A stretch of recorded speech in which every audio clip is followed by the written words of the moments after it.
ठळक घडामोडी.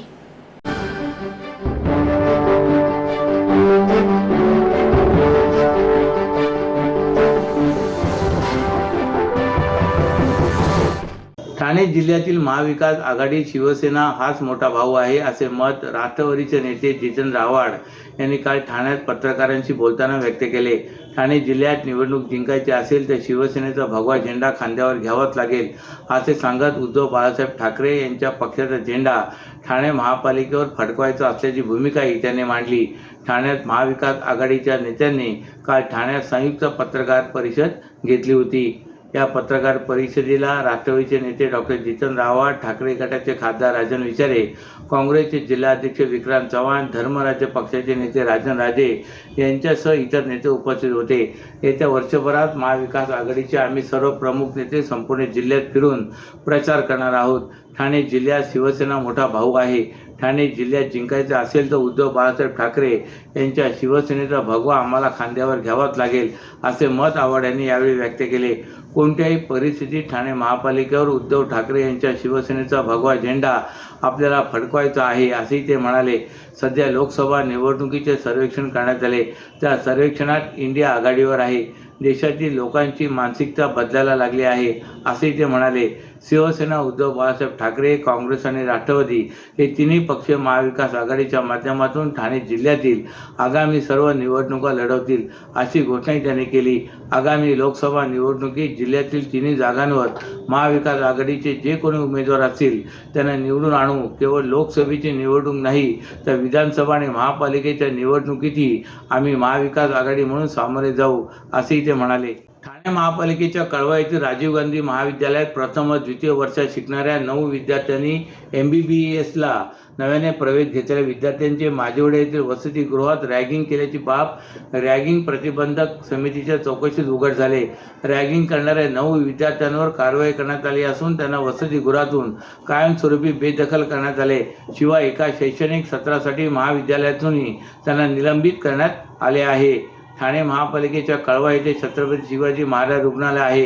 या रुग्णालयामध्ये राजीव गांधी महाविद्यालय आहे. रुग्णालय इमारतीत सुरुवातीला वसतिगृह होते. रुग्णालय विस्तारासाठी वसतिगृह आता माजिवडा येथील पालिका इमारतीत स्थलांतरित करण्यात आले आहे.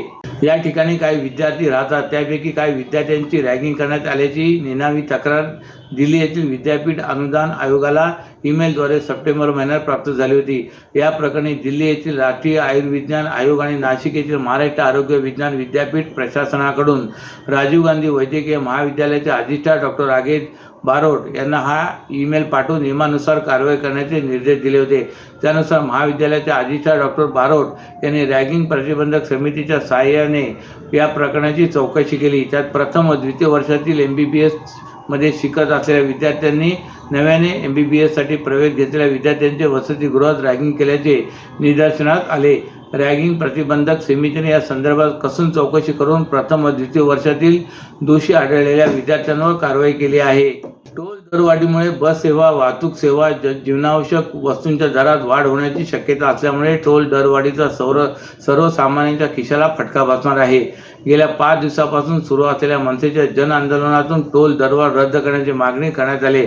दरम्यान काल आंदोलनाच्या 3ऱ्या टप्प्यात ठाण्याच्या आनंदनगर प्रवेशद्वारासमोर मनसेने उपोषणाला सुरुवात केली. ठाण्याच्या वेशीवर असलेल्या मुलुंड टोल नाक्यावर 1 ऑक्टोबरपासून लागू केलेल्या दरवाढी विरोधात महाराष्ट्र नवनिर्माण सेनेच्या वतीने 30 सप्टेंबरपासून जन आंदोलन सुरू करण्यात आले.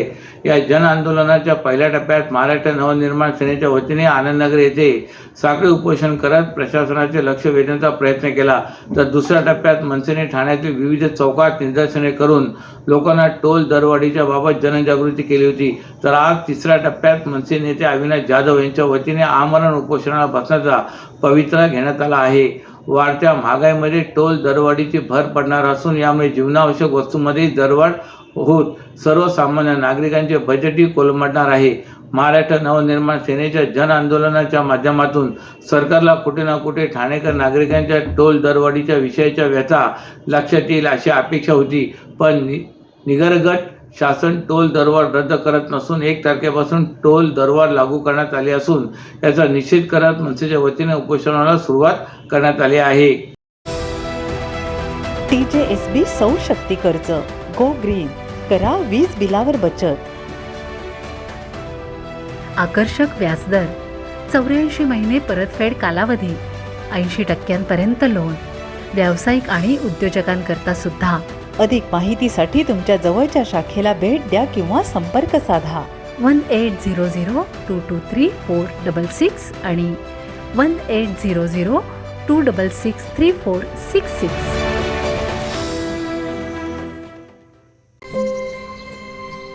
मेरा नाम अमजद अहमद शेख है। मैं रहमतपुर शांति नगर में रहता हूँ। जब भी मस्जिद में आता हूँ नमाज पढ़ने ऐलान भी होता था टीका वीका के लिए, तो मेरे घर वाले मना करते थे कि मतलब टीका नहीं लगना चाहिए, उससे बच्चे लोग का नुकसान भी होता है और बुखार वगैरह भी आता है। तो इस करके मेरे बच्चों का 2-3 टीका छूट गया था। लेकिन टीचर लोग, सिस्टर लोग बोलते थे बार बार आके बच्चे लोग को टीका लगाया करो, ये करो, तो इस हिसाब से घर वालों को माने। इंद्रधनुष टीका कार्यक्रम मोहल्ले में ही चल रहा था, तो दीदी के साथ जाके हमने हमारे बच्चे लोग के जो टीके छूटे थे वहाँ पे लगवा लिए। वो हिसाब से बच्चे अभी तंदुरुस्त भी है, सही है। पहले पूरा खाते पीते नहीं थे, अभी और खाते पीते हैं और अल्हम्दुलिल्लाह हर बीमारी से महफूज है। अभी हम खुद ही ध्यान रखते हैं कि बच्चों का कोई भी टीका न छूटे। सर्व नागरिकांना आवाहन करण्यात येत आहे की सध्या डासांमार्फत पसरणाऱ्या डेंग्यू या आजाराचा प्रसार रोखण्यासाठी प्रत्येकाने पुढील प्रमाणे कार्यवाही करावी. डेंग्यू आजार एडिस इजिप्ती हा डास चावल्याने होतो. या डासांची पैदास साचलेल्या किंवा साचवलेल्या स्वच्छ पाण्यामध्ये होते. 8 दिवसांपेक्षा जास्त दिवस पाणी उघडे व साचून राहिल्यास त्यात डास अंडी घालतात. अंड्यांच्या अळ्या तयार होऊन पुढे डास तयार होतात. यासाठी आपल्या घरातील पाणी साठे, उदाहरणार्थ बॅरल्स, पिंपे, टाक्या, हौद, रांजणे इत्यादी दर आठवड्याला रिकामे करून घासून पुसून कोरडे करून पुन्हा भरावे. 1 दिवस कोरडा दिवस म्हणून पाळावा. पाणी साठ्यांना घट्ट झाकणे बसवावीत किंवा जुनी साडी, चादर, धोतर यांनी बांधून झाकून ठेवावीत, म्हणजे डास त्यात जाऊन अंडी घालणार नाहीत. घराच्या गच्चीवर, आजूबाजूला, अंगणात कोठेही पाणी साचू देऊ नये. भंगार सामान उघड्यावर टाकू नये. उदाहरणार्थ टायर्स, प्लास्टिक सामान, कुंड्या, टाकाऊ वस्तू इत्यादी. अशा सामानात पावसाचे पाणी साठून त्यात डेंग्यूच्या डासांची पैदास होते. घरातील कूलर्स, फ्रीजच्या पाठीमागील ट्रे हे देखील वेळोवेळी कोरडे करावेत. लक्षात ठेवा, नुसत्या फवारणीने डास घनता कमी होत नाही, तर त्यासाठी डास पैदास ठिकाणे नष्ट करणे ही आपल्या सर्वांची जबाबदारी आहे. कोणताही ताप अंगावर न काढता जवळच्या शासकीय रुग्णालयात मोफत औषधोपचार घ्या. अशा प्रकारे नागरिकांनी सहकार्य केल्यास डेंग्यूचा प्रसार रोखणे सहज शक्य आहे. ठाणे जिल्हाधिकारी कार्यालय आणि ठाणे तहसीलदार यांच्या माध्यमातून मुंब्रा खाडीत अवैध वाळू उपसा करणाऱ्या बोटींवर महसूल विभागाच्या पथकाने काल धडक कारवाई केली. मुंब्रा ते डोंबिवली या खाडीपात्रात गस्त घालताना महसूल विभागाच्या अधिकाऱ्यांना ही अवैध वाळू उपसा करणारी बोट आढळली. त्यानंतर नायब तहसीलदार दिनेश पैठणकर आणि ठाणे तलाठी जिल्हाधिकारी कार्यालयाच्या दक्षता पथकाने ही कारवाई केली. ही बोट अधिकाऱ्यांनी खाडीतच तोडून टाकली. गॅस कटरच्या साहाय्याने बोट पाण्यात तोडण्यात आली. मुंब्रा खाडीच्या पात्रामध्ये 12 सप्टेंबर रोजी जिलेटिन आणि डेटिनेटरच्या कांड्या असलेली अनधिकृत बोट आढळली होती. काल पुन्हा अशी अनधिकृत बोट खाडीपात्रात आढळल्याने आश्चर्य व्यक्त करण्यात आले. त्यामुळे खाडीपात्रात मेरीटाईम बोर्ड व सागरी पोलिसांचे दुर्लक्ष होत आहे का, असा प्रश्न आता उपस्थित होत आहे. सकाळी 5 वाजल्यापासून खाडीपात्रात सर्च ऑपरेशन केल्यानंतर 5 ते 6 तासानंतर एक अनधिकृत बोट आढळली आणि तिच्यावर यशस्वीरित्या कारवाई पूर्ण करण्यात आल्याची माहिती महसूल विभागाने दिली. यावेळी ठाणे जिल्हाधिकारी कार्यालय दक्षता पथक 2च्या टीमसह तलाठी सोमा खांकर, अरुण कासार, निलेश कांबळे, राहुल भटकर, रत्नदीप कांबळे, सतीश चौधरी, ढोंडीबा खानसोले, मंडळ अधिकारी राजेश नरोटे आदी यावेळी उपस्थित होते. राज्यातील स्थानिक स्वराज्य संस्था आणि ओबीसी आरक्षणाबाबतची सुनावणी 28 नोव्हेंबरला होणार आहे. त्यामुळे महापालिकांच्या रखडलेल्या निवडणुका पुढील वर्षीच होणार असल्याचे स्पष्ट झाले आहे. ठाणे, मुंबई, पुण्यासह अनेक महानगरपालिका, जिल्हा परिषद, इतर स्थानिक स्वराज्य संस्था या सगळ्या निवडणुकात भवितव्य सर्वोच्च न्यायालयाच्या या सुनावणीवर अवलंबून आहे. त्यामुळे सर्वोच्च न्यायालयातील या सुनावणीकडे संपूर्ण महाराष्ट्राचं लक्ष लागलं आहे. या सुनावणीसाठी यापूर्वी 20 सप्टेंबरची तारीख देण्यात आली होती, पण त्या दिवशी कामकाज झालेलं नाही. त्यामुळे या सुनावणीसाठी जी पुढची तारीख देण्यात आली आहे ती तब्बल 2 महिन्यांची लांबणीवर पडलेली आहे.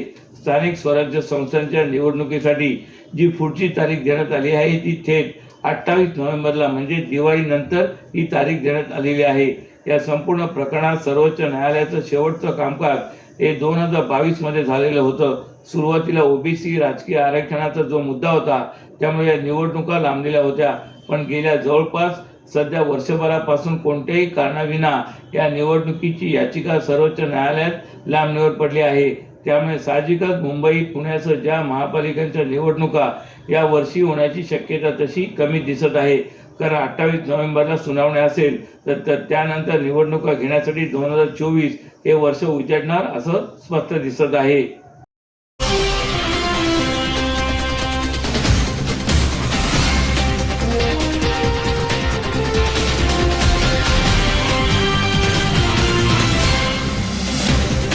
तर या होत्या आजच्या काही ठळक घडामोडी. तर पुन्हा भेटू याच वेळी याच ठिकाणी. ठाणे दर्पण या वृत्तवाहिनीचे प्रसारण YouTube वर पाहायला विसरू नका.